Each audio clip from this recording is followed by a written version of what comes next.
সীমান্ত এলাকা দিয়ে অবৈধভাবে অস্ত্র চোরাচালানের মেকানিজমটা একটু ভিন্ন। যেমন কিছু কিছু ক্ষেত্রে দেখা যায় যে সীমান্তের জিরো লাইনে বা জিরো লাইন থেকে শূন্য রেখা থেকে একটু ভিতরের দিকে ভারত থেকে আসা কিছু চোরাকারবারি অস্ত্রগুলো মাটির নিচে পুঁতে রেখে চলে যায় রাতের আধারে। পরের দিন সকালে বা দিনের আলোতে অথবা পরের দিন রাতের আধারে যার কাছে অস্ত্রটা এসেছে সে আবার কৃষকের বেশে কৃষিকাজ করতে গিয়ে সেই গর্তর যেখানে খুঁড়ে রাখা হয়েছে সেখান থেকে অস্ত্রগুলি নিয়ে আসে। তো আমাদের গোয়েন্দা তৎপরতা বৃদ্ধির কারণে আমরা আগেই খবর পেয়ে গিয়েছি যে কোন স্থানে আনুমানিক কোন জায়গাটাতে অস্ত্রগুলি পুঁতে রাখা আছে।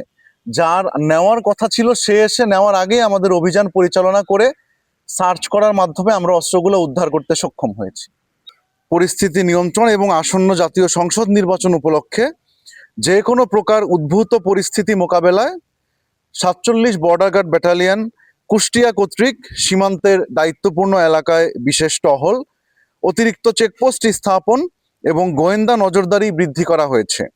এ প্রেক্ষিতে আজ ১২ই জানুয়ারি ২০২৬ তারিখ কুষ্টিয়া এবং মেহেরপুর সীমান্তের বিভিন্ন স্থানে বিশেষ অস্থায়ী চেকপোস্ট স্থাপনের মাধ্যমে তল্লাশি কার্যক্রম পরিচালনার সময় গোয়েন্দা সূত্রের মাধ্যমে জানা যায় সীমান্ত হতে বাংলাদেশের অভ্যন্তরে কুষ্টিয়া জেলার দৌলতপুর থানাধীন চর চিলমারি এলাকার আতারপাড়া নামক স্থানে অবৈধ ও চোরাচালানকৃত কিছু বিদেশি অস্ত্র সীমান্ত অতিক্রম করে দেশে প্রবেশ করার সম্ভাবনা রয়েছে।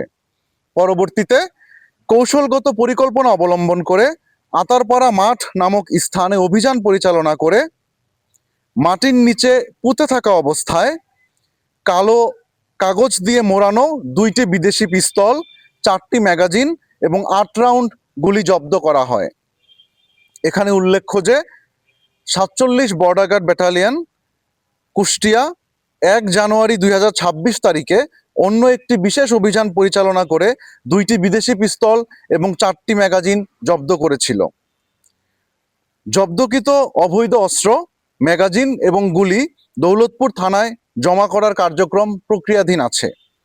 বর্ডার গার্ড বাংলাদেশ সীমান্ত সুরক্ষা, চোরাচালান দমন এবং সীমান্তে যে কোনো প্রকার অপ্রীতিকর পরিস্থিতি প্রতিরোধে দৃঢ় প্রতিজ্ঞ। এ লক্ষ্যে কৌশলগত পরিকল্পনার মাধ্যমে প্রয়োজনীয় প্রতিরোধমূলক ব্যবস্থা গ্রহণ করা হয়েছে এবং ভবিষ্যতেও এই ধরনের অভিযান অব্যাহত থাকবে। ধন্যবাদ।